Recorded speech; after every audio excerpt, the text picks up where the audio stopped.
Join me as we dig through over 50 pounds of rocks from West Coast Rocks.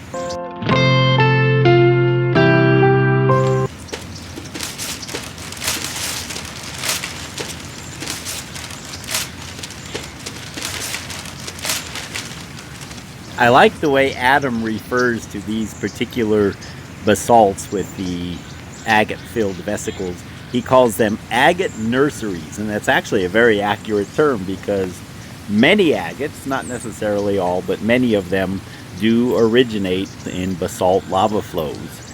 And then, of course, the basalt erodes away, and we have the agates.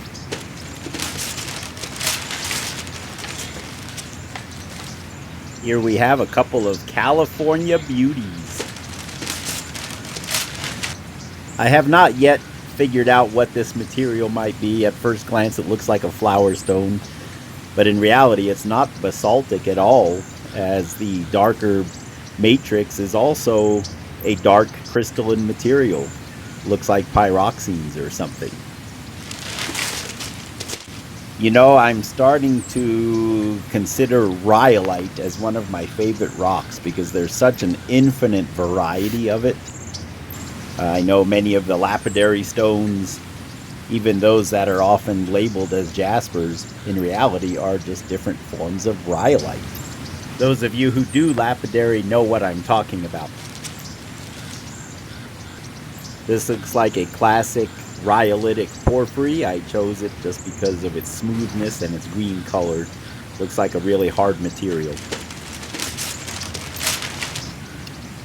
Of course, another of my favorites that I buy from Adam, and I've actually found quite a few myself in different places, are what a lot of people call flower stone, which are basically basalts or rhyolites that have these beautiful phenocrysts. They can be in floret patterns, they can be geometric shapes.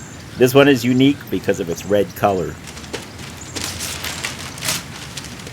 If I remember correctly, this one on the eBay listing was labeled as a rhyolite, and it actually came as a pair with the other yellow rhyolite that I showed earlier. Just a spectacular pattern on this rock.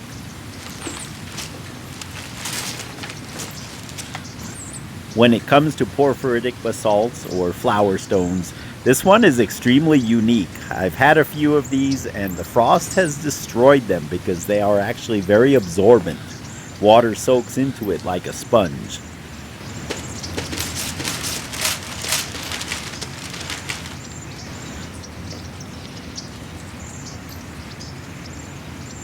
I never get tired of the endless variety of rhyolites, basalts, especially these porphyritic basalts or flower stones.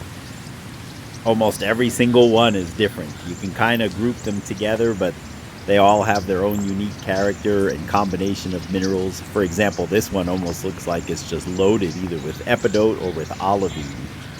Spectacular specimen. Seems pretty hard too. Most of these are hard. It's just that one I showed earlier that's porous. It's just a particular variety. I'll try to keep that one in a dry place. But these are beautiful.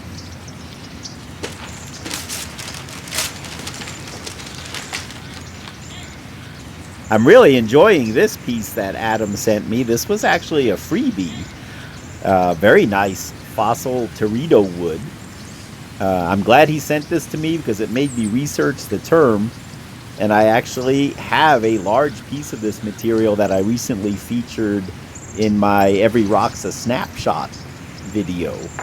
So I'm glad to know what it is. It's awesome to learn something new. Thank you so much, Adam.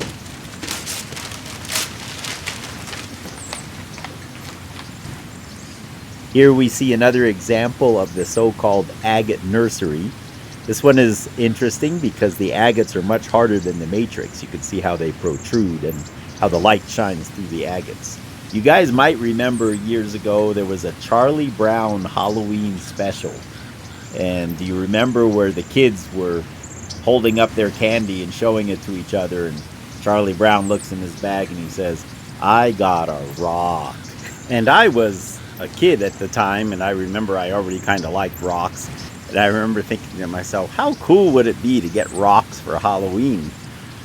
And I had no idea what the future held in store for me. Well, if you have enjoyed this video thus far, I highly recommend that you watch the 2 videos I will post at the end. And of course, check out the eBay store, West Coast Rocks. And by all means, please like, share, subscribe, leave a comment. It really helps out the channel. And I always appreciate conversing with you guys. God bless you.